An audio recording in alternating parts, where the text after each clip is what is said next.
Jeeva history சேனலுக்கு உங்களை வரவேற்கிறேன். இன்றைய ஜீவா வரலாற்று ஊடகத்தில் நாம் பார்க்க போவது இடியமின் அப்படிங்கிற ஒரு சர்வாதிகாரியுடைய அரசியல் சமூகம் வாழ்நிலை எப்படி இருந்தது, ஏன் அவர் இவ்வளோ பெரிய கொடூரமான சர்வாதிகாரியாக மாறினார் என்பதெல்லாம் குறித்து விரிவாக பேசுவதற்காக எழுத்தாளர், சமூக அரசியல் செயற்பாட்டாளர் புதுமடம் ஹலீம் நம்மிடம் இருக்கிறார். வாருங்கள், அவரிடம் இது குறித்து நாம் விரிவான பல தகவல்களை கேட்டு தெரிந்து கொள்ளலாம். வணக்கம்.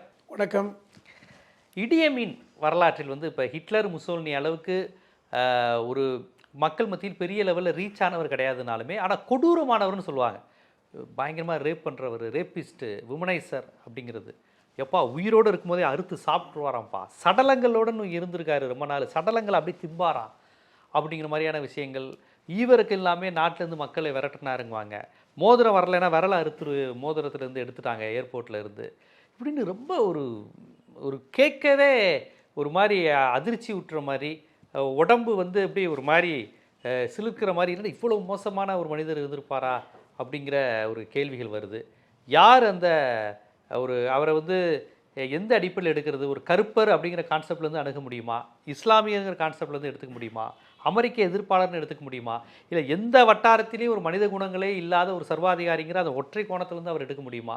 நம்ம எப்படி புரிஞ்சுக்கணும் யார் அந்த இடியமின்? இடியமின் தாதா, அவர் பேர் இடியமின் தாதா.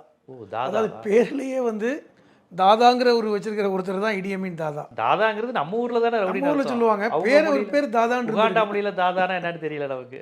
ஆனால் இடியமின் தாதா அது அவர் ஒரு காக்குவா இன சமூகத்தை சார்ந்தவர். அந்த பொதுவாக உகண்டாவில் பார்த்திங்கன்னா இருக்கிறவர்கள் எல்லோருமே இந்த மாதிரி காட்டுவாசிகள் தானே. ஒவ்வொரு இனக்குழு தான். காக்குவாங்கிற இனக்குழு தான் பெரும்பான்மை மக்களை கொண்ட ஒரு இனக்குழு.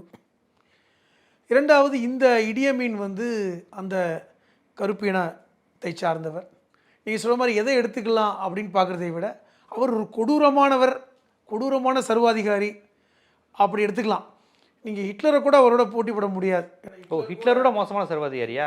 ஹிட்லர் கூட யூதர்களை கொண்டு குவித்தான் அப்படிங்கிறது ஒரு காரணம் கூட இருந்தது. தத்துவார்த்த ரீதியான காரணம் இருந்தது, இன ரீதியான காரணம் இருந்தது. ஜெர்மனுக்கு யூதர்கள் எந்த விதத்துலையும் நமக்கு பங்கீடு செய்யலை. முதலாம் உலக யுத்தத்தில் ஜெர்மன் தோற்றத்துக்கு காரணமே யூதர்களுடைய சூழ்ச்சி. இப்படிலாம் கிறிஸ்துவன் ஒரு ஹிட்லர் ஒரு விதமான கருத்து உருவாக்கம் வைத்திருந்தனால அது ஒரு காரணகாரியம் இருந்தது. ஆனால் இங்கே இடியமீனுக்கு அப்படிலாம் இல்லை. அவனை பிடிச்சவன் பிடிக்காதவன் தான். அது காக்குவாயின மக்களாக இருந்தாலும் சரிதான், அதெல்லாம் இல்லை. அவனுக்கு பிடித்தவர்கள் பிடிக்காதவர்கள். இரண்டாவது, ஒரு கொடூர சிந்தனை உடைய ஒரு நபர் தான். அது முக்கியமானது. இயற்கையில் அவன் ஒரு ஹெவி வெயிட் குத்துச்சண்டை வீரன். ஹைட்டு கிட்டத்தட்ட 6 அடி உயரம், 150 பவுண்டுன்றாங்க. அப்போ ஒரு வாட்டசாட்டமான ஒரு தமிழ் சினிமாவில் காண்பிக்கக்கூடிய ஒரு தோற்றம்னு வைங்களேன். வில்லத்தனமான ஒரு தோற்றம் தான். ஆனால் அதற்கேற்றார் போல் ஒரு பேச்சும் செயலும், பெரிய வீரமான பேச்செலாம் கிடையாது. ஆனால் ஒரு கொடூர சிந்தனை, ஆட்சிக்கு வரணும், அதிகாரத்துக்கு வரணும், நம்ம இந்த உகாண்டாவை ஆட்சி செய்யணும் அப்படிங்கிற எண்ணப்பாடுடைய ஒருத்தன் தான். இப்போ உகாண்டாவை எடுத்துக்கிட்டோம்னா கூட சுற்றி நாடுகள் தான். தான்சானியா, சூடான், இப்படி நாடுகள் தான். ஒரு கிழக்கு ஆப்பிரிக்க நாடு அப்படின்னு, மலைப்பாங்கான நாடு, கடல் கிடையாது. கடல் கிடையாது, கடல் கிடையாது. ஒரு மலைப்பாங்கான நாடு, கடல் மட்டத்திலிருந்து உயரமான ஒரு இடத்துல இருக்கின்ற நாடு தான். நிறைய மலைப்பாங்கான இயற்கை வளம் கொண்ட நாடு தான். அப்போ இந்த நாடு பார்த்திங்கன்னா 1962 வரை ஆங்கிலேயரிடம் அடிமைப்பட்டு கிடந்த நாடு தான். நம்ம கூட 1947 சுதந்திரம், பிரிட்டிஷுடைய காலனி நாடு தான். சொல்லப்போனால் இந்த இடியமீன் பிரிட்டிஷுடைய இராணுவ படையில் ஒரு லெப்டினண்டாக இருந்தவன். அந்த படையிலே இருந்தான், அவங்க இராணுவ வீரனாக இருந்தான். காலனியாதிக்கு எதிராலாம் போராடல அவர். அவன் எதுக்குமே போடல, அவன் இராணுவ வீரன். சொல்லப்போனால் இராணுவ வீரனாக இருந்தான். ஆனால் உகாண்டா சுதந்திரம் அடைந்தால் தான் இந்த நாட்டுக்கு ஆட்சிக்கு வரணுங்கிற அந்த எண்ணப்பாடுடைய ஒரு ரெட்டை வேஷம் போட்டுக்கிட்டு இருந்த ஒருத்தன் தான். இப்போ மற்றவங்க மாதிரி முழுக்க போராட்டம், ஆயுதமேந்தி அப்படிலாம் கிடையாது. இங்கிலாந்துடைய அந்த இராணுவ வீரனாகத்தான் இருந்தான். 2ஆம் எலிசபெத்துடைய அவங்க ஆட்சிக்கு நாங்கள் கட்டுப்படுவேன் என்று உறுதிமொழி எடுத்துக்கொண்ட ஒருத்தன் தான். அப்போ இப்படிப்பட்ட ஒருவன். சொல்லப்போனால் அந்த காக்குவா இன மக்கள் கொஞ்சம் வேகமானவர்கள், கொஞ்சம் ஆக்ரோஷமானவர்கள். அங்கே ஏற்கனவே அந்த இனக்குழுக்குள்ளே சண்டை நடக்கும் போதெல்லாம் அதற்கு இவன் காக்குவா இன மக்களுக்காக இந்த வேலையும் செஞ்சவன் தான். இவன் எப்படி வந்து இப்படி இந்த நாட்டுக்கு வந்து ஆட்சிக்கு வந்தான்னா 1962க்கு அப்புறம் உகாண்டா சுதந்திரம் அடைந்த போது, அப்போ சுதந்திரம் அடைந்த ஒருத்தருக்கு ஜனாதிபதியாக கொடுக்குறாங்க. அங்கே வந்து ஜனாதிபதியுடைய ஆட்சி தான், பிரதமர் கிடையாது. இந்த மில்டன் ஒபாடோ அப்படிங்கிற ஒருத்தர் தான் அந்த நாட்டுடைய தந்தை. அவர் தான் வந்து இந்த நாடு விடுதலை அடைய வேண்டும் என்று இது பண்ணவர். இந்த மில்டன் ஒபாடாவுடைய ஆதரவாளராகவும் இருந்தான். இங்கிலாந்துடைய இராணுவத்தில் வேலை பார்த்துக்கிட்டு இங்கே மில்டன் ஒபாடாவுடைய அனுசரணை ஆதரவாளன்.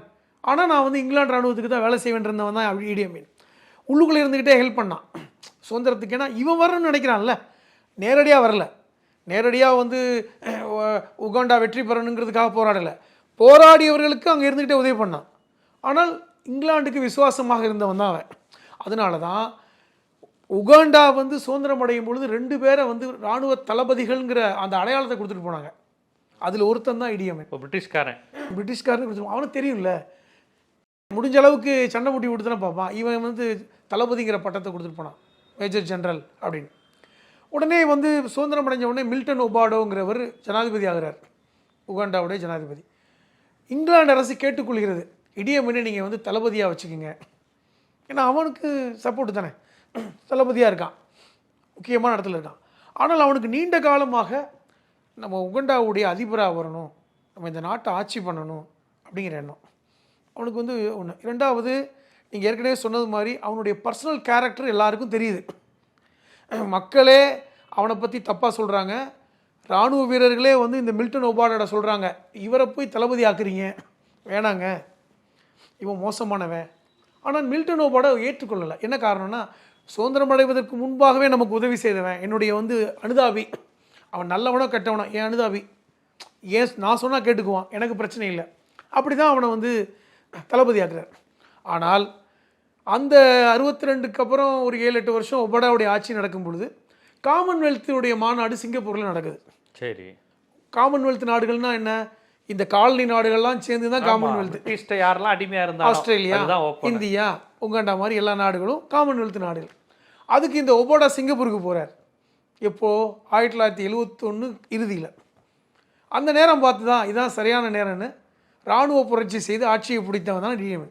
யார் தன்னை நியமித்தாரோ, யார் தன்னை வந்து நம்பினாரோ, யார் நம்மளை வந்து தளபதியாக நியமித்தாரோ, யார் நம்மளை வந்து நம்ம கெட்டவனாக இருந்தால் கூட பரவாயில்லைன்னு நினச்சாரோ, அவருக்கு துரோகம் செய்தவன் தான் டிஎம்ஏ. அவர் சிங்கப்பூர்லேருந்து இங்கே வரவே இல்லை, சிங்கப்பூருக்கு போனவர் தான். அங்கிருந்து அவர் உகாண்டாவுக்கு போல தான்சானியாவுக்கு தான் போய் சேர்ந்தார். வந்தா கைது, நீ வரவே வராத, வந்தால் நீ கொல்லப்படுவாயின்னு டிக்ளேர் பண்ணிட்டான். இது உகாண்டாவுக்கு அருகில் இருக்கிற நாடு தான் தான்சானியா. தான்சானியாவுடைய அதிபரும் இந்த மில்டன் ஒபாடாவும் நண்பர்கள், 2 பேருமே ஃப்ரெண்ட்ஸு. அவங்க எவ்வளவோ கேட்டு பார்த்தாங்க, நீ அவருக்கு இப்படி பண்ணக்கூடிய துரோகம்னு. வேண்டாம், தான்சானியா இப்படி பண்ணால் எனக்கு தான்சானியா எதிரி நாடுன்னு டிக்ளேர் பண்ணான். நேரம் அவர் தான்சானியாவில் போய் அடக்கலம் வாங்கினார். இது ஒரு பகுதி. அப்போ இவன் அதிபராக வர்றான். எப்போது 1971 79, இதான் ஆட்சி செய்த காலகட்டம், 8 வருஷம். 71 ஆட்சிக்கு வரான். வந்து இருக்கிற காலகட்டத்தில் அவனுடைய ஆரம்ப காலத்தில் இந்த மக்கள் வந்து ஆதரிக்கிறாங்க. என்ன காரணம்? என்ன காரணம்னா ஒரு ஹீரோயிசம், ஒரு ஹீரோ. அவரே காலி பண்ணிட்டான். 2வது இராணுவ தளபதி, ஹெவி வெயிட் சாம்பியன், காக்குவா இன மக்களை அதெல்லாம் ஒரு ஹீரோயிசமா பார்க்குறாங்க. அதுதான் ஒரு அரசியல் இதுக்கு உடம்பு எப்படி இருக்கணும், உடம்பு அவன் வந்து அந்த மார்பு விரிஞ்சிருக்கணுங்கிறது உலகம் முழுவதும் இராணுவ இது சர்வாதிகாரிகள் எல்லாருக்கும்.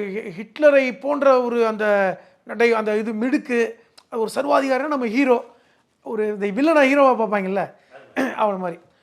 அதுக்கப்புறம் பார்த்தீங்கன்னா 72களில் நடந்தது தான் ரொம்ப சுவாரஸ்யம். ஏற்கனவே நீங்கள் சொன்னீங்க ஆரம்பத்தில், இவங்க கேரக்டர் பெண்கள் விஷயத்தில் ரொம்ப மோசம். தெரிஞ்சு 5 கல்யாணம், தெரியாமல் ஏகப்பட்டது. அதை விட கொடூரம் என்னவென்றால், ஒரு பெண்ணை பிடிச்சிருந்துச்சுன்னா அவன் கணவனோ காதலனோ ஒப்புக்கொள்ள வேண்டால் அவர்களை கொலை செய்வது. இப்படி தான் 5ஆவதாக ஒரு பெண்ணை கல்யாணம் பண்ணான். அந்த பொண்ணு பேர் கேன்னு சொல்லி பேர். அந்த பொண்ணு பேர், அந்த பொண்ணு வந்து ஒருத்தனை விரும்பி இருக்கும்போது வற்புறுத்தி தான் கல்யாணம் பண்ணான். இந்த பொண்ணுக்குன்னு ஒரு தனி அரண்மனை வச்சுருந்தான். அதில் ஒரு ரூமை மட்டும் திறக்கக்கூடாதுன்னு சொல்லியிருந்தான் காவலாளிகளை. இதான் அந்த அரண்மனை. ஒவ்வொரு ராணிக்கு ஒரு அரண்மனை வச்சுருந்தான். அதுக்கு எல்லா வசதியும் செஞ்சு கொடுத்தான். இந்த கேய்க்கு வந்து ஒரு ரொம்ப நாளாக கொடுமைப்படுத்துகிறான், கொடூரம் தான், இந்த ரூமை மட்டும் ஏன் திறக்கலை அப்படின்னு அந்த காவலாளியை கைகளை போட்டு திறந்து பார்த்தா ஒரு பெரிய ஃப்ரிட்ஜ் ஒன்று இருக்குது. அதை திறந்தா இவளுடைய காதலனுடைய தலை உள்ளே இருக்குது. துண்டுகள், உடம்புகள் துண்டுகள் அங்கே இருக்கு. அவளுடைய காதலனுடைய அந்த வீட்லயே வச்சிருக்கான். ஆ.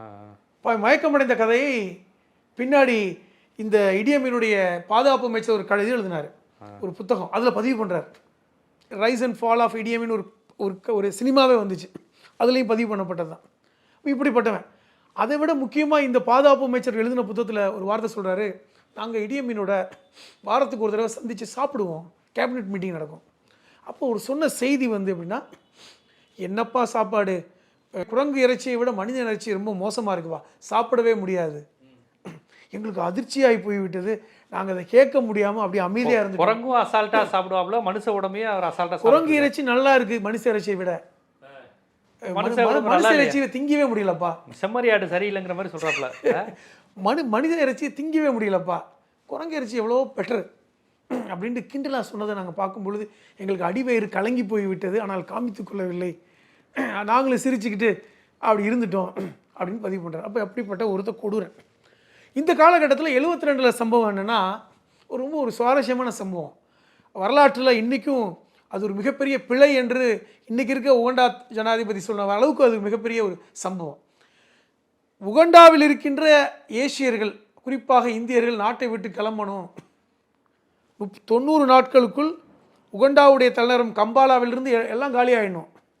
90 நாள் தான் கெடு, அதுக்குள்ளே போகலையாக நீங்கள் கொல்லப்படுவீங்க. இல்லை அப்படி ஒரு சூழல் ஏன் சொல்கிறாப்புல, ஏன் ஆசிரியர்கள் வெளியேற்ற வேண்டிய தேவை அவருக்கு என்ன வந்தது? அதுக்கு பின்னாடி ஒரு சுவாரஸ்யமான கதையும் சொல்கிறாங்க. அது வந்து அது உண்மை இருக்கலாம்ங்கிறது இந்த புத்தகத்தில் பதிவு செய்யப்பட்டது தான். அதை அதிகாரப்பூர்வமாக நம்ம தெரிஞ்சுக்கலாம்னா அதில் சாராம்சம் இருக்கிறது என்னென்னா, இந்த உகண்டாவில் எப்படி இந்தியர்கள் போனாங்க அப்படின்னு பார்த்தோம்னா, 1900களில் 800-900களில் ஒரு இந்தியா சுதந்திரம் அடைவதற்கு 50-60 ஆண்டுகளுக்கு முன்பாக இந்த உகண்டாவில் வந்து பார்த்திங்கன்னா வேலை செய்வதற்காக இந்தியாவிலேருந்து வேலையாட்கள் போனாங்க. அந்த காலகட்டத்தில் ஆப்பிரிக்காவிலேருந்துலாம் போவாங்கல்ல. ஆமாம். இந்த உகண்டாவில் வந்து நிறைய கரும்பு பயிரிடப்பட்ட ஒரு இயற்கையாகவே கரும்பு அதிகமாக. போனவங்க கஷ்டப்படுற மக்கள் தான். கஷ்டப்படுற மக்கள், வேலைக்கு போனவன், அடிமையாக போனவன் தான். அதில் பெரும்பாலானவர்கள் குஜராத்திகள், அப்போ போனவங்க, பஞ்சாபிகள், இவங்க தான் அங்கேருந்து போயிருக்காங்க. இவர்கள் எல்லாமே கரும்பு தோட்டத்துக்கு போனவங்க. அவங்க பின்னாடி என்ன பண்ணிட்டானுங்க, திறமையாக பெரிய பெரிய தொழிலை தொடங்கி, அதாவது அந்த அந்த மக்களை விட வசதியானவர்களாக மாறிட்டாங்க. யார்? குஜராத்திகள். பெரிய வசதி, பெரிய துணிக்கடை. இன்னும் குறிப்பாக சொல்லப்போனால் இந்த மோத்துவானி குரூப்னு கேள்விப்பட்டிருக்கலாம். ரிலையன்ஸ் மாதிரி மோத்துவானி குரூப் ஆஃப் கம்பெனிஸ் வந்து உலகில் பணக்காரர்களில் ஒருவர். இன்றைக்கும் அவங்க குஜராத்தை சார்ந்தவங்க. மோத்துவானி குரூப் ஆஃப் கம்பெனிஸ்னால் இன்றைக்கும் நீங்கள் பார்த்தீங்கன்னா, இன்றைக்குமே வந்து இங்கே உகாண்டாவில் 10,000 பேர் வேலை பார்க்குறான். ஈஸ்ட் ஆஃப்ரிக்காவில் மிகப்பெரிய நிறுவனங்களை நடத்தி கொண்டிருப்பவர்கள். அவன் வந்து பார்த்திங்கன்னா ஒரு பெரிய பணக்காரனாக இருக்கான், மோத்துவானி குரூப்பு. அவன் குடும்பத்தில் தான் அந்த நடிகை மும்தாஜை ஒருத்தன் கல்யாணம் பண்ணான். மோத்துவானி குரூப்புடைய அந்த வாரிசு. அது எப்போனா 1914 போய் சேர்ந்தவங்க. இந்த காலகட்டத்தில் ஒரு 50 வருஷமாக இருக்காங்க வசதியாக. அப்பொழுது தான் வந்து மும்தாஜை கல்யாணம் பண்ணுறான். 60-70களில், எனக்கு சரியாக நினைவு இருந்தால் அந்த 60-70களில் நினைக்கிறேன். அந்த குடும்பத்தை சார்ந்தவன். அந்த யார் மும்தாஜை கல்யாணம் பண்ணோன்னா அவருடைய சகோதரி ஒரு விடவை இருந்தாங்க, அழகான பெண்மணி, குஜராத்தி விதவை.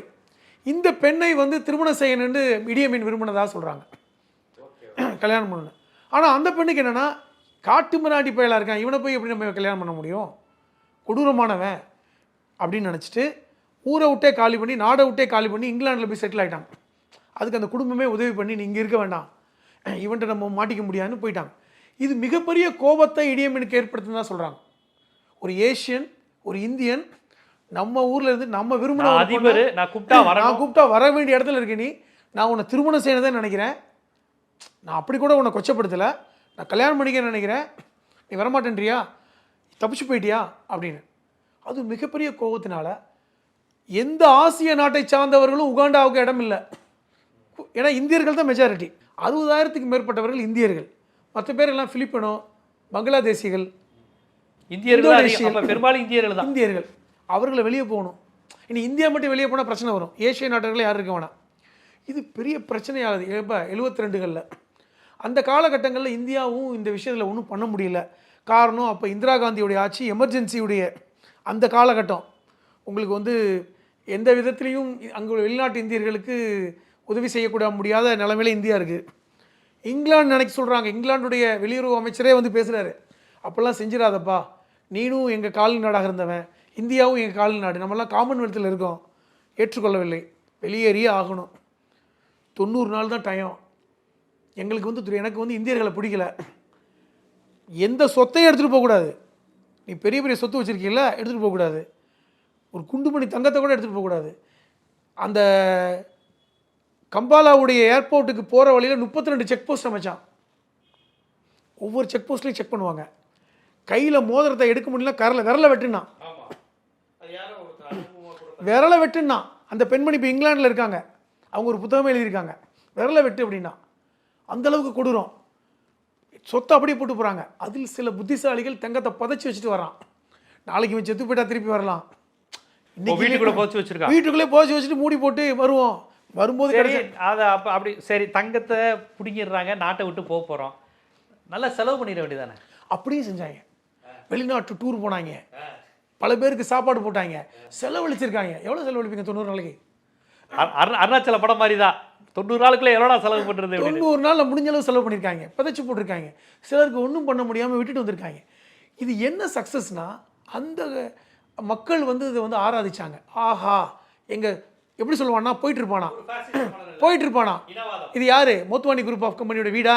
நீ எடுத்துக்கோ, இதை நீ எடுத்துக்கோ, இது அவனுக்கு கொடு, இது இவனுக்கு கொடுத்துரு, இந்த சொத்தை நம்ம டிரைவருக்கு கொடுறா சொல்லுவாங்க. நம்ம ஊண்டாக்காரன் நல்லா இருக்கட்டும் அப்படி. ஊண்டாக்காரன் கொடுறா. அப்போ ஊண்டாவில் என்ன ஆகி போச்சுன்னா, நம்ம தலைவன்டா, சொத்து பாடுறா, இவ்வளோ பெரிய சொத்து, கோடிக்கணக்கான. குஜராத்திகள் வந்து அந்த நாட்டு பொருளாதாரத்தை ஆக்கிரமிச்சாங்களா? சொல்லப்போனால் அவங்க ஜிடிபி, இவங்க வெளியே வந்ததுக்கப்புறம் ஜிடிபியே விழுந்து போச்சு. அவன் நாட்டு வளர்ச்சிக்கு உதவி இருக்கான். வளர்ச்சிக்கு உதவி இருக்காங்க.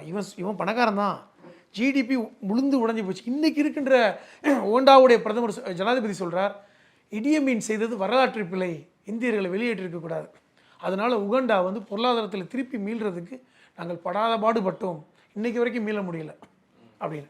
அதெல்லாம் உண்மைதான். ஆனால் இவனுக்கு அது பிரச்சனை இல்லையே, ஒன்றும் கொடுக்கல, நான் நினச்சது நடக்கலை. இவன் என்னை விட பணக்காரனாக இருக்கான், இவன் மக்களை விட. டேய், அந்த நீச்சல் குளத்தில் நீ குளிடா, நீ இந்த கார் எடுத்து ஓட்டு. அப்போ காடு மேடு சுற்றிட்டு இருக்கவங்களாம் காரில் போனான். அப்படி வந்து இது வந்து ஹீரோயிசம் மாதிரி எல்லாரையும் வெளியே அனுப்பிச்சாச்சா, அப்போ எல்லோரும் போயிட்டானுங்களா அப்படின்னு. இப்போ இப்படிப்பட்ட ஒரு நிலையை உருவாக்கினான் இடியமீன். இப்போ இது வந்து உலக அளவில் இவனை பற்றிய ஒரு பிம்பம் வெளியே வந்தது. ஆஹா, இவ்வளோ மோசமாக இருக்கான், இவ்வளோ ஒரு மோசமான. அதை விட முக்கியமானது, அமெரிக்காவுடைய எதிரின்னு சொன்னான். ஹி டிக்ளேர்ட், நான் வந்து அமெரிக்காவின் எதிரி, எனக்கு அமெரிக்கா எதிரி. அதனால் இஸ்ரேலுக்கும் அவனுக்கும் பெரிய பிரச்சனைகள்லாம் வந்தது. ஒரு விமானத்தை கூட கடத்திட்டு போனாங்க 76. இஸ்ரேல் பாலஸ்தீன ஆதரவாளர், பாலஸ்தீன ஆதரவாளர் தான் அவன். 76 ஒரு விமானத்தை வந்து அப்போது பிஎல்லோட ஒரு பிரிவு, அந்த யாசர் அரஃபாத்தோட பிரிவு என்ன செஞ்சுட்டான், ஏர் ஃப்ரான்ஸ் விமானத்தை கடத்திட்டு போய் கம்பாலாவில் இறக்கிட்டாங்க. அங்கே இறக்கிருக்காங்க. அந்த விமானத்தை வந்து வச்சுருக்கான் ஏர்போர்ட்டில், அது பாட்டுக்கு நிற்கிது 10 நாளாக. அதை வந்து இஸ்ரேலுடைய படை வந்து இடியமீனுக்கே சொல்லாமல் சரக்கு விமானம் மாதிரி வந்து அதை சுட்டு காப்பாற்றிட்டு போன விஷயம் நடந்திருக்கு. இது ரொம்ப மேலே கோவம் இஸ்ரேல் மேலே இடியமீனுக்கு. ஆனால் இவன் உண்மையான முஸ்லீமாக இருந்தானா இல்லை உண்மையான, அதெல்லாம் தெரியாது. எனக்கு இவன் பிடிக்கல, அவன் பிடிக்கும், இவன் பிடிக்காது, இப்படி தான். ஆனால் மொத்தத்தில் வந்து இவன் கெட்டவன். என்ன கெட்டவன்? இஸ்லாத்துடைய எந்த வழிமுறைகளையும் இவன் ஃபாலோ பண்ணலை. எங்க ஒரு நரமாமிசம் தின்றுருக்கான். ஆமாம், அது ஹராமா, அது மத விடுங்க. அவன் ஒரு மனுஷனாவே இல்லை. முதல்ல ஒரு மனிதன், கடவுள் மறுப்பாகவே இருந்துட்டு போட்டு மனிதனாவே இல்லையே அவன். அவர் கடவுள் மறுப்பாளரா? இல்லையே, இல்லை, பேர் மட்டும் வச்சு. ஆனால் வந்து இந்தியர்களை வெளியேற்றும் போது இது அல்லாவின் கட்டளை என்று சொல்லி தான் வெளியேற்றிருக்காரு. இங்கே எல்லா சர்வாதிகாரிகளும் அப்படி தானுங்க, மதத்தை வச்சு தானுங்க சர்வாதிகார போக்கே. இப்போ ஹிட்லர் எதை வச்சு பேசுனா, இப்போ எத்தனையோ நம்ம நிகழ்கால தலைவர்களை நீங்கள் நினச்சி பாருங்க, மதத்தை வந்து வச்சுக்கிட்டு தானே அவங்களுக்கு பேசுகிறாங்க. என்ன ஆகிப்போச்சுன்னா, இந்த நாள் போக போக இந்த ஆட்டை கடிச்சு மாட்டை கடிச்சு மனுஷனை கடிக்கிற மாதிரி அவன் மக்கள் மேலேயே கை வச்சான். பிரச்சனை அங்கே தான். எல்லா சர்வாதிகாரிகளும் அதுதான் பிரச்சனை. நீங்கள் சொன்ன மாதிரி 70களில் வெளிநாட்டுக்காரங்களை அனுப்பிச்சான், 72ல் 76ல் இந்த மாதிரிலாம் டபாக் பண்ணான். ஆனால் 76க்கு அப்புறம் அவனுக்கு எதிரிகள் வந்து யார் இப்போ அங்கே உள்ளுகள் இல்லை, அந்த மக்கள் தான், அந்த காக்குவா இன மக்கள் தான் இராணுவத்தில் சேரணும்னு சொன்னான். முக்கியமாக சொல்லப்போனால் பல்வேறு பழங்குடி மக்கள் இருக்காங்கல்ல, என்ன பயன்னா காக்குவா இன மக்கள் தான் நமக்கு பாதுகாப்பு கொடுப்பாங்க, நம்ம ஊருக்காரன், நம்ம ஏரியாக்காரன், நம்ம மக்கள். வேற எவனையாவது உகாண்டாலேயே அவர் பிறந்த அந்த ட்ரைபு, அதை மட்டும் தான் முக்கியத்துவம் கொடுத்தாரு. அதுக்கு மட்டும் இராணுவத்தில் இடம்னு சொல்லி டிக்ளேர் பண்ணா, வேற எவனையும் இராணுவத்தில் சேர்க்க முடியான்ட்டாங்க. ஏன்னா இராணுவ புரட்சி பண்ணி வேணா வந்துட்டான்னா இன்னொன்று என் உயிருக்கு ஆபத்துனா என் மக்கள் தானே வந்து நிற்பான். இது எல்லாமே ஒரு ஃபேசிஸ்ட் தான். அதான் ஃபாசிஸ்ட் அடிப்படையில் கோழையாக தானே இருக்கும். அடிப்படையில் கோலை. அவன் என்ன செய்கிறான், அந்த கூட இருக்கிற எல்லா இராணுவ தளபதிகளும் அந்த காக்குவா இன மக்கள் சார்ந்த அந்த இனக்குழுவை சார்ந்த தளபதி ஆகிறான். அப்போ என்ன ஆகுதுன்னா அந்த இராணுவத்துக்குள்ளே பிளவு ஏற்படுது. என்னது அது இந்த ஆட்களுக்கு மட்டும் பதவி உயர்வு எனக்கு கிடையாதா, அது பிரச்சனை வருது. இரண்டாவது, அங்கே இருக்கின்ற இராணுவ தளபதியுடைய மனைவிகளையே கையகப்படுத்துகிறான். அது இன்னும் பிளவை ஏற்படுத்துது. அது யாராக இருந்தாலும் பரவாயில்ல. ஆனால் அவங்க ட்ரைபுக்கு உண்மையாக இருந்தாரா? இல்லை, அப்படி இல்லை. அவன் ட்ரைபுக்கு உண்மையாக இருந்தானா அவனை கூட வச்சுக்கிட்டான். அவனை உண்மையாக இருந்தால் இருக்கிற விட தனக்கு பாதுகாப்புக்கு வச்சுக்கிட்டான். அந்த காக்குவா இன மக்கள் நமக்கு பாதுகாப்பு வேணும்னு வச்சுக்கிட்டான். அப்போ என்ன ஆகிப்போச்சு அப்படின்னா, இந்த பிளவு அவனுக்கு எதிராக போச்சு. இப்போ இந்த நம்ம ஆரம்பத்தில் பேசணும்ல, இந்த மில்டன் ஒபர்டோ அவர் தானே ஜனாதிபதியாக இருந்தார். அவர் தானே இந்த காமன்வெல்த் மாநாட்டுக்கு போய் திரும்பி வர முடியல தான்சானியாவுக்கு போனார். அந்த தான்சானியா எதிர்பார்த்துக்கிட்டே இருக்காங்க, எப்படா பிளவு வரும், நம்ம உள்ள பிரச்சனை வரலாம். ஏனென்றால் உங்களுக்கு வந்து இந்த உகண்டாவை உள்ள பிளவு ஏற்படாமல் நம்ம வெற்றி கொள்ள முடியாது, அங்கே நமக்கு சப்போர்ட் வேணும் அப்படின்னு சொன்ன உடனே இந்த காக்குவாவை தாண்டிய மக்கள் எல்லாமே என்ன செய்கிறாங்க, ஒபாமா மில்டன் மீண்டும் வரணும்னு சொல்லி ஆதரவு கொடுக்குறாங்க. அது ஒரு பெரிய மூமெண்டமாக கிரியேட் ஆகுது. அவருடைய ஹீரோயிசம் குறையுது. அதாவது இடியமீன் வந்து மோசமானவன், நம்ம மக்களையும் விட மாட்டான், கடைசியில் நம்மளையும் கொள்கிறான், அப்படி பயம் வந்துடுது. பயம் வந்த உடனே இந்த ஒபாடாவுக்கு ஆதரவு பெருகின உடனே தான்சானியாவில் வந்து அது ரிஃப்ளெக்ட் ஆகுது. அப்போ என்ன செய்யுது தான்சானியா, ஒபாடா அங்கே ஒரு இது பண்ணுறாரு, நம்ம வந்து இங்கே தான்சானியாவை படையெடுத்து சொல்லக்கூடிய வேலையை செய்கிறாங்க. இப்போ 79களில் தான்சானியா இந்த உகாண்டா மேலே படையெடுக்கிறாங்க, பக்கத்து நாடு, பெரிய படை. அவர்களுக்கு இங்கே உகாண்டாவில் சப்போர்ட் கிடைக்கிது, லோக்கல் மக்கள். இப்போ என்னதான் 60% நீங்கள் வந்து காக்குவா இருந்தால் 40% வேற ஆளுக்கு இருக்காங்கல்ல, அதே மாதிரி இராணுவத்தில் இருப்பவர்களும் சிலர் சப்போர்ட் பண்ணுறாங்க. அது வந்து பலவீனப்பட்டு உகாண்டா படை தோற்குது. அதான் முக்கியம். அந்த தான்சானியா வெற்றி பெறுது. இப்போ 1979 நடந்த யுத்தத்தில் வெற்றி பெற்ற உடனே இனி இங்கே இருந்தால் சரி வராதுன்னு தப்பித்து போனவன் தான் இடியமன். கோழைகள் தானங்க. இப்போ உலகத்தில் சர்வாதிகாரியுடைய முடிவு நமக்கு தெரியும். ஹிட்லருடைய முடிவு என்ன, 48 ஹவர்ஸ் முன்னாடியே நம்ம செத்துறணும்னு முடிவு பண்ணான். 48 மணி நேரத்துக்கு முன்னாடி நான் செத்துறணும்னு முடிவு பண்ணால் எவ்வளோ பெரிய கோலை. ஆல் ஆஃப் சடன் சாகிறது வேறு. அப்போ நம்ம உயிரோடு இருக்கிறது தப்பு அப்படின்னு முடிவு பண்ணி செய்கிறத வேலை இருக்குது பார்த்தீங்களா. இதே போன்று தானே இவன் முசோலினி, அவனை 2 நாள் அடித்து துவைச்சு தொங்க விட்டாங்களே மக்கள். அப்போ அந்த முடிவுகள் பார்க்குறோம். அப்போ அது போன்ற ஒரு நிலை நமக்கு வந்து விடுமோ என்கிற பயம் இடியமனுக்கு இருந்தது. அவனுக்கு கண் முன்னே ஹிட்லரையும் முசோலினை ஏற்று பார்க்குறான். ஆஹா, இதே நிலைமை தான் வரப்போகுது, நமக்கு வரப்போகுது, நம்மளை அடித்து தொங்க விட்டுருவானுங்க, அது வேண்டாம். சாவுறதுக்கும் பயம், தற்கொலை பண்ணுறதுக்கும் நமக்கு முடியாது, வேண்டாம், நாட்டை விட்டு தப்பிச்சிடணும் அப்படின்ட்டு தான் நாட்டை விட்டு தப்பிப்பதற்கான வேலையை செஞ்சு அவன் சவுதி அரேபியாவில் வந்து அடக்கலமாகறான். அவன் வந்து இவ்வளவு மோசமானவனாக இருந்தாலும் அவன் ஒரு முஸ்லீம் பெயர் தாங்கிங்கிற அடிப்படையில் சவுதி அரேபியா இடம் கொடுக்குறாங்க. இதுவே தப்புங்கிற ஒரு சர்ச்சையெல்லாம் நிறைய வந்துச்சு. அதாவது அங்கே சொந்த நாட்டு மக்களுக்கும் அங்கே வந்த பிற நாட்டு மக்களையும் கொடுமைப்படுத்துறவனுக்கு சவுதி அரேபியா முஸ்லீம்களுக்கு இடம் கொடுக்குறாங்க. இது தவறு என்பதை பல்வேறு நாடுகள் சுற்றி காமிக்கிறாங்க. அப்போது சவுதி அரேபியா மன்னர் வந்து இல்லை அவன் திருந்தி கேட்குறான். அப்போ அமெரிக்கா ஆதரவா சவுதி அரேபியா இல்லை, சவுதி அமெரிக்கா ஆதரவு இருந்தாலும் இவர் அமெரிக்கா எதிர்ப்பு. அது எல்லாம் அப்படி தானே. அவனை பொறுத்தவரை தப்பிச்சு போகிறான். அது ஒரு சவுதி அரேபியாவுக்கு வந்து அந்த உரிமை இருக்குது, அடைக்கலம் கொடுக்குறாங்க. இப்போ அமெரிக்கா ஆதரவு இப்போ வந்து எத்தனையோ பேர் வந்து இங்கே இந்தியாவில் ஊழல் செஞ்சுட்டு இங்கிலாண்டில் போய் அடைக்கலம் போகிற இல்லையா இன்றைக்கும். அது மாதிரி ஒரு கோட்பாடை வச்சுருக்காங்க, அடைக்கலம் கொடுத்துருக்காங்க. அதில் வந்து ரியாத்தில் போய் இவன் தப்பிச்சு வந்துட்டான், இனி திருப்பி போக முடியாது அப்படின்னு. அது இருந்து தான் 20 வருடங்கள் அங்கே வாழ்ந்து தான் இறந்து போனான். அவன் வாழ்ந்த கடைசி காலம் கொடுமையானது. அதை விட கடைசி காலத்தில் மிக கொடுமையான வாழ்க்கை அவனுக்கு. எப்படின்னா ஒவ்வொரு உறுப்பாக செயலிழந்தது. அதாவது எப்படின்னா கை விழுந்துருச்சுன்னா அப்புறம் இந்த கை விழுவுறதுக்கு சில மாதங்கள், ஒவ்வொரு உறுப்பு படுக்கையிலேயே பல வருடங்கள் இருக்க வேண்டிய நிலைமை. அவன் உயிர் சித்திரவதைப்பட்டு இறந்தானுங்கிறத பதிவு பண்ணியிருக்காங்க. ஒவ்வொரு நிமிடம் சவுதி அரேபியாவில் இருந்திருக்கான். ஆனால் அவன் உடல் ரீதியாக மோசமடைந்து ஒவ்வொரு நிமிடமும் தான் மரணத்தை எதிர்பார்த்தே இருந்து மரணித்தவன். சர்வாதிகாரிகளுடைய முடிவு வந்து எவ்வளவு கொடூரமானதுங்கிறது இதுவும் ஒரு கொடூரமான முடிவு தான். அவனுக்கு வேணால் 20 வருஷம் வாழ்ந்திருக்கலாம், ஆனால் இறுதி முடிவு என்பது மிக கொடூரமான ஒரு முடிவு. இதுதான் இடியமீனுடைய வாழ்க்கை. இரண்டாவது, இடியமீன் 8 வருஷம் தான் வாழ்ந்தான். அந்த காலகட்டத்தில் அவன் கொண்டு குவித்த மக்கள் 3 லட்சத்திலிருந்து 5 லட்சம் பேர். முக்கியமானது. இப்போ ஹிட்லர் கூட 20 வருஷம் வாழ்ந்தான், 20 வருஷம் இருந்தான். அதில் கூட ஒரு 5 லட்சம் யூதர்களை கொண்டதா சொல்கிறான். 8 வருடங்களுக்குள் நீங்கள் 3லேருந்து 5 லட்சம் பேரை கொள்றீங்கன்னா எல்லாருமே பார்த்தீங்கன்னா உள்நாட்டு மக்களும் கலந்து தான். சர்வசாதாரணமான கொலை. அவனே கைப்பட கொலை செய்தது பல்வேறு. அவன் கைப்படவே ஒரு 10,000 பேர் கொண்டிருப்பான்றாங்க. கைப்பட இப்படிப்பட்ட ஒரு கொலையாளிலாம் உலகத்தில் இருப்பானான்னு நமக்கு தெரியாது. எவ்வளோப்பட்ட இரக்கமற்றவனாக இருக்கணும் அவன். அப்படிப்பட்ட கொடூரன் அவன். இப்படி ஒரு முடிவு அவனுக்கு. அந்த மக்களே தூக்கி எறிந்தார்கள், ஓடி தப்பிச்சு தான் போனான். அதுக்கப்புறம் தான்சானியால் இருந்தார்ல இந்த மில்டன் ஓபடோ, அவர் மீண்டும் ஒரு 5 வருஷம் ஆட்சி பண்ணார். அப்போ ஜனநாயகம் வளர்ந்தது. இனிமேலாம் வந்து எதுக்கும் சர்வாதிகாரம் கிடையாது. சட்டத்தெல்லாம் மாற்றினாங்க. மாற்றி போன இந்தியர்கள்லாம் திருப்பி வாங்க அப்படின்னு வேண்டுகோள் விட்டாங்க. திருப்பி கூப்பிட்டு அப்போ வந்து இந்த தங்கத்தை புதைச்சி வச்சாங்கல்ல, அவங்கெல்லாம் போய் எடுத்திருக்காங்க. அது இன்னமும் டாக்குமெண்ட்ரியாக இருக்குது. நாங்கள் வந்து புதைச்சி வச்சுட்டு போன தங்கத்தை திருப்பி எடுத்தோம் என்று பதிவு பண்ணியிருக்காங்க. நாங்கள் இந்த ஒரு பொண்ணு கூட விரல வெட்டுந்தா சொல்கிறாங்கல்ல, அந்த குடும்பத்தை சார்ந்தவர் கூட நாங்கள் புதைச்சி வச்சு போன தங்கத்தை எடுத்தோம், அதே வீடு அப்படியே கிடந்தது, பாலடைஞ்சு போய் கிடந்துச்சு, ஆனால் எங்களுக்கு வீடு மீட்க முடியல, அந்த தங்கத்தை எடுத்தோன்னு. இப்போ இப்படி தான் வரலாறு. இது வந்து ஒரு பெரிய சுவாரஸ்யமான ஒரு பயங்கரமான வரலாறு. அரசியல்வாதிகள், பொதுமக்கள், ஜனநாயக சக்திகள், அப்புறம் சர்வாதிகாரத்தை கண்டு வியப்பவர்கள், அப்படியே பண்ணுறாரியா இது பண்ணுறாரு நடக்கிறார்கள், இவர்கள் எல்லோருக்குமே இவருடைய வாழ்க்கை வந்து ஒரு பாடம் தான்.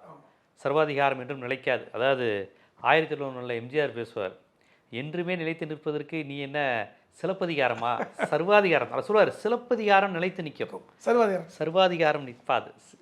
அதுதான் நிற்கும், படிப்பு நிற்கும், கல்வி நிற்கும், அதுதான் செல்வமே ஒழிய சர்வாதிகாரம் என்றும் நிலைத்து நிற்காது அப்படிங்கிறதுக்கு ஒரு வசனத்தை பேசியிருப்பாங்க. அது மாதிரி இடியமீன்களுடைய வாழ்க்கையெல்லாம் கடைசி காலத்தில் இப்படி தான் அமைந்திருக்கிறது என்பதை, சர்வாதிகாரியை பெரிசா நினைக்கிறத சர்வாதிகாரியாக மாற நினைக்கின்ற பலருக்கு இது பொட்டில் அறிந்தார் போல் இவருடைய வாழ்க்கை வந்து ஒரு நமக்கு ஒரு பாடமாக அமைஞ்சிருக்குன்னே சொல்லணும். எல்லாவற்றையும் விரிவாக சொன்னீங்க. மிக்க நன்றி. நன்றி.